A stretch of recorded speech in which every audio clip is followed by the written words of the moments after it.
আসসালামু আলাইকুম ওয়া রাহমাতুল্লাহি ওয়া বারাকাতুহু। প্রিয় দর্শক, আমি আবারও আপনাদের মাঝে চলে আসলাম নতুন একটি ভিডিও নিয়ে। আজকের এই ভিডিওতে আপনাদেরকে জানাবো একজন আহলে হাদিসের অন্যতম শায়েখ আব্দুল্লাহ বিন আব্দুর রাজ্জাক তিনি বলেছেন যে আবু জেহেলও নাকি আমাদের মতো মুসলমান ছিল। নাউজুবিল্লাহি মিন যালিক। চলুন প্রথমেই তার ছোট্ট একটি বক্তব্য শুনে আসি। আপনি যে আবু জেহেলকে কাফের বলেন, আপনি যে আবু তালেবকে কাফের বলেন, আপনি যে আবু জেহেলকে কাফেরদের সর্দার বলেন, তারাও কিন্তু আমার আপনার মতো মুসলমান ছিল। আপনি বিশ্বাস করেন আর না করেন, কেননা আবু জেহেল বলতেছে বদরের যুদ্ধের আগে, আল্লাহুম্মা আনসুর আহদাল ফিয়াতাইন। কাবা ঘরে গিয়ে আবু জেহেল আল্লাহর দরবারে হাত তুলে বলতেছে, আল্লাহ, আজকে বদরের যুদ্ধে আমি মুহাম্মাদের মুখামুখি, এই যুদ্ধে যারা হকের নিকটবর্তী তুমি তাদেরকে বিজয় দান করো। আব্দুল মুত্তালিব কার কাছে দোয়া করতেছে? কার কাছে? তার মানে আবু জেহেল আল্লাহর উপর বিশ্বাস করে না করে না? করে। আর যে আল্লাহর উপর বিশ্বাস করে সে কি মুসলমান নয়? প্রিয় দর্শক বিন্দু, আপনারা শুনলেন শায়েখ আব্দুর রাজ্জাক বিন ইউসুফের ছেলে আব্দুল্লাহ তিনি বললেন আবু জেহেল নাকি আমার আপনাদের মতোই মুসলমান ছিল। নাউজুবিল্লাহি মিন যালিক।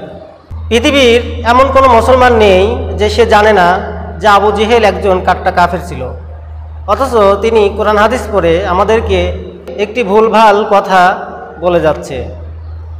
এটার যদি কোনো প্রতিবাদ না করা হয় তাহলে কিছু কিছু সরল মনা মুসলমান ভাইরা এটাকে বিশ্বাস করে নেবে। এজন্য আমার ইমানি দায়িত্ব হলো এই ভুল বক্তব্যকে প্রতিবাদ করা। চলুন এ বিষয়ের উপর আমরা কয়েকজন ইসলামিক স্কলারের বক্তব্য শুনব। প্রথমেই আমরা বক্তব্য শুনব আপনাদের সকলের সুপরিচিত মুখ ডক্টর এনায়েতুল্লাহ আব্বাসী সাহেবের। চলুন তার বক্তব্যটি শুনে আসি। আবু জেহেল কোনো ধর্মই মানত না, সে পৌত্তলিক ছিল, মূর্তি পূজারী ছিল। আর সেই সময় আল্লাহর হাবিব নূর নবী মুহাম্মদ সাল্লাল্লাহু আলাইহি ওয়াসাল্লামের আগমনের আগে ওনার পিতা, মাতা, দাদা বা কুরাইশদের মধ্যে যারা হাশিমি তাদের অধিকাংশই হযরত ইব্রাহিম খলিলের যে মিল্লাত বা দিন ছিল তার কিছু কিছু ভালো জিনিস রয়ে গেছিল, সেগুলো তারা পালন করতেন। কিন্তু আবু জেহেল সে মূর্তি পূজায় লিপ্ত হতো এবং গোটা মূর্তি পূজা বা বুত পারাস্তি, এই বুত পারাস্তির প্রধান পৃষ্ঠপোষক ছিল আবু জেহেল। তার ধর্ম ছিল মূর্তি পূজা। প্রিয় দর্শক বিন্দু, এই পর্যায়ে আমরা বক্তব্য শুনব আল্লামা মামুনুল হক সাহেবের। চলুন তার বক্তব্যটি শুনে আসা যাক। আবু জাহাল হজ আপনার চেয়ে কম করে না। আবু জাহাল হজ আপনার চেয়ে প্রতি বছর হজ করত, মরার বছরও হজ করছে। আবু জাহাল মরছে রমজান মাসে, এর আগের জিলহজ মাসেও হজ করছে, কিন্তু ইমানদার না। প্রিয় দর্শক বিন্দু, আপনারা ডক্টর এনায়েতুল্লাহ আব্বাসী সাহেবের বক্তব্য শুনলেন এবং আল্লামা মামুনুল হক সাহেবের বক্তব্য শুনলেন। এই দুইজন বিজ্ঞ আলেমের বক্তব্যের মাধ্যমে আপনারা সুস্পষ্টভাবে বুঝতে পারলেন যে আবু জেহেল মুসলমান ছিল না, বরং একজন কাট্টা কাফের ছিল। প্রিয় দর্শক, এ পর্যায়ে আমরা বক্তব্য শুনব ডক্টর মিজানুর রহমান আজহারী সাহেবের। চলুন তার বক্তব্যটি শুনে আসি। মক্কার কুরাইশরা, কাফেররা যদি এই শহর থেকে জোর করে আমারে বের করে না দিত, আমি কোনোদিন মক্কা ছেড়ে দূরে যেতাম না। সুবহানাল্লাহ পড়ে।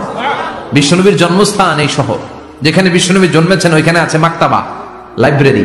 কি আছে? তার মানে বিশ্বনবীর জন্মস্থানে গেলেই বই পাওয়া যায়, ঠিক কিনা? বিশ্বনবীর জন্মস্থানের ঠিক পাশেই আবু জাহেলের জন্মস্থান। ওইখানে কি আছে জানেন? হ্যাঁ, হাম্মাম আবি জাহাল। বাঙালি হাজিদের বুক ভরা ঘৃণা তার জন্য। বাঙালি হাজিরা বলে আবু জাহিল্লার টয়লেট কই, যাইয়া সব ভরাই দিয়ে আসুন। জেদ্দাতে নেমেই খুঁজতে আরম্ভ করে আবু জাহিল্লার টয়লেট কই।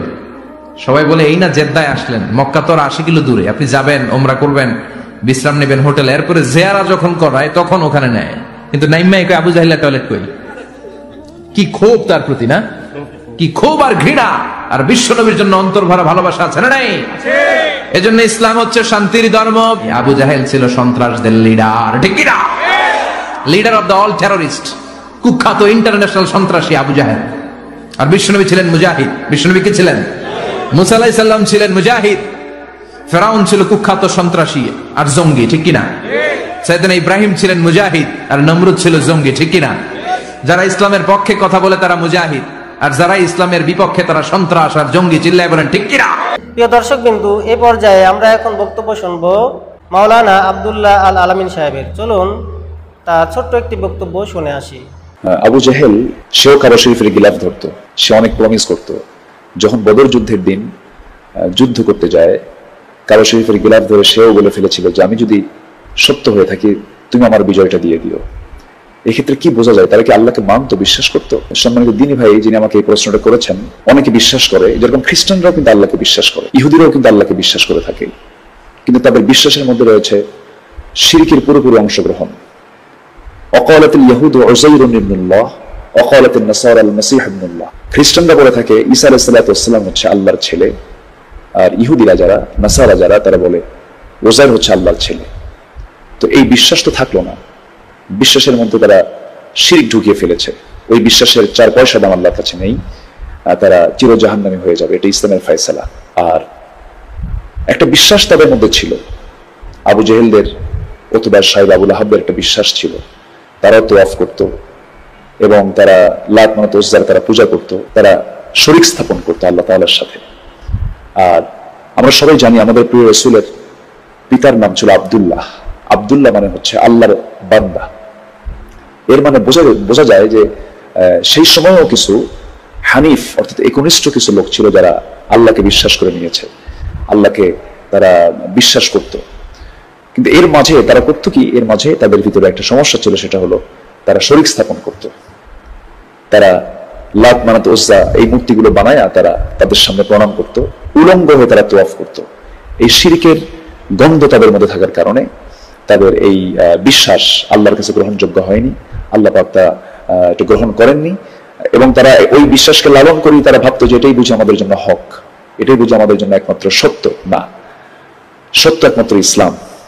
ইসলামটাকে সত্য হিসেবে গ্রহণ করতে হবে এবং আল্লাহ তাআলার সাথে অন্য কাউকে শরীক স্থাপন করা যাবে না। লা ইলাহা ইল্লাল্লাহ ওয়াহদাহু লা শারীকা লাহ, লাহুল মুলকু ওয়া লাহুল হামদু ওয়া আলা কুল্লি শাইইন কাদির। এটার আওতায় যদি কোনো বান্দা না আসে, সে যতই বিশ্বাস করুক, ওই বিশ্বাসের কোনো মূল্য আমার আল্লাহ দিবেন না। আশা করি বিষয়টা বুঝতে। প্রিয় দর্শক বিন্দু, দেখতে দেখতে আমরা ভিডিওর একদম শেষ প্রান্তে চলে এসেছি, তাই ভিডিওটি আর লম্বা না করে এখানেই শেষ করব। ভিডিওটি শেষ করার পূর্বে আপনাদের কাছে আমার একটাই অনুরোধ, হুজুর দেখেই সবার কথা বিশ্বাস করবেন না। সঠিক ইসলামের কথা জানতে হলে অবশ্যই আপনারা হক্কানি উলামায়ে কেরামের বক্তব্য শুনবেন এবং সেই অনুযায়ী চলার চেষ্টা করবেন। আল্লাহ রাব্বুল আলামিন আমাদের সকলকেই ইসলামের সঠিক জ্ঞান অর্জন করার তৌফিক দান করুন। আসসালামু আলাইকুম ওয়া রাহমাতুল্লাহি ওয়া বারাকাতুহু।